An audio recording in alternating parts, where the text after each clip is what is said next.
সৎ সাহেব সাথীরা আবার চলে আসলাম একটা ভিডিও নিয়ে। এই যে আমাদের জ্ঞান গঙ্গা বইটা নিয়ে, বইটি অমূল্য বই হয়, কোনো টাকা দিয়ে বইটার জ্ঞান পাওয়া যাবে না। আমরা তো অনেক বই পড়েছি, একটা বই পড়ে দেখি জ্ঞান গঙ্গা বই কি লিখেছে বইটার মধ্যে। প্রথমে দেখুন জ্ঞান গঙ্গা লিখেছে, জীব আমাদের জাতি, মানব ধর্ম আমাদের, হিন্দু মুসলিম শিখ ইসাই পৃথক কোনো ধর্ম নেই। তারপরে এখানে লিখেছে দেখুন, অবশ্যই জানুন ব্রহ্মা বিষ্ণু শিব এর মাতা পিতাকে, মা শেরওয়ালি দুর্গা অষ্টঙ্গিনীর স্বামীকে, কোন প্রভুর স্বার্থে আমাদের জন্মমৃত্যু হয়, না হলে আমাদের জন্মমৃত্যু হয় কেন? ব্রহ্মা বিষ্ণু মহেশ মানে শিব কোন ভগবানের ভক্তি করে? ঠিক আছে, আমরা এত দেব দেবতার ভক্তি করি, তারপরে এত দুঃখী কেন? নানা বিষয় আমাদের যে দরকারি প্রশ্নের উত্তর সব এই বইটার মধ্যে পেয়ে যাবেন। যদি আমার ভিডিওটা দেখে আপনাদের বিশ্বাস হয় তাহলে বইটা সংগ্রহ করার চেষ্টা করুন। আমাদের গুরুজি সন্ত রামপালজি মহারাজজির অনেক প্রোগ্রাম চলছে, বিভিন্ন প্ল্যাটফর্মে, সোশ্যাল মিডিয়া প্ল্যাটফর্মে পেয়ে যাবেন। সন্ত রামপালজি মহারাজজি বলে ইউটিউবে যদি সার্চ করেন পেয়ে যাবেন।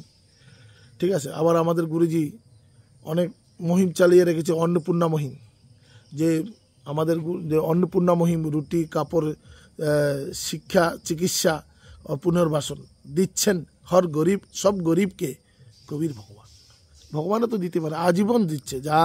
যাদের ঘরে ইনকাম সোর্স নেই, খেতে পারে না, কামাতে পারছে না, যে যার ঘরের মেন মুখিয়া যে মানে প্যারালাইজ হয়ে গেছেন, ক্যান্সারের পেশেন্টে পীড়িত, ওনার ইনকাম সোর্স নেই, খাওয়া পাচ্ছে না, বাচ্চারা স্কুলে পড়ে, এভরিথিং খরচা আমাদের গুরুজি দিচ্ছেন।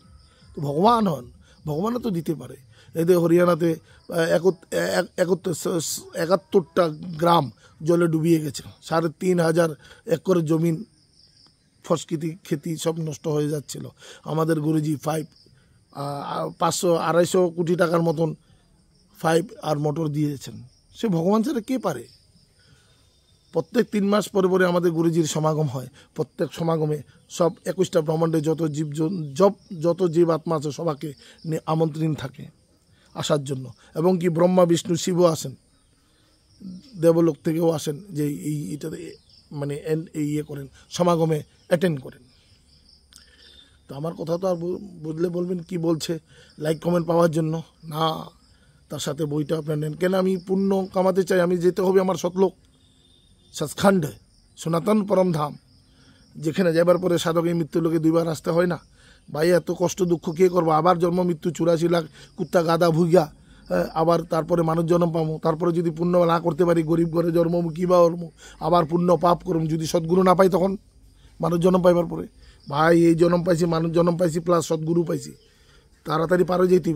দেবতারাও মানুষের শরীরে আইতে চায় এই দিনটার লাগিয়া, যে সদ্গুরু আইছে, আমি মানুষ জন্ম পাইতাম, ভক্তি করে পার হয়ে যেতাম সতলোক সচখান, যেখানে যাবার পরে সাধক এই মৃত্যু লোকে 2 বার ঘুরে আসে না।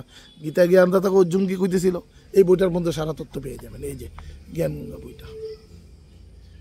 সৎ সাহেব সদ্গুরুদেব কি জয়। যদি আমার ভিডিওটা ভালো লাগে থাকে তাহলে আপনারা শেয়ার কমেন্ট অবশ্যই করবেন, যাতে অন্য আমাদের যত ভাই বোনেরা আছে ওরাও যাতে পায় খবরটা।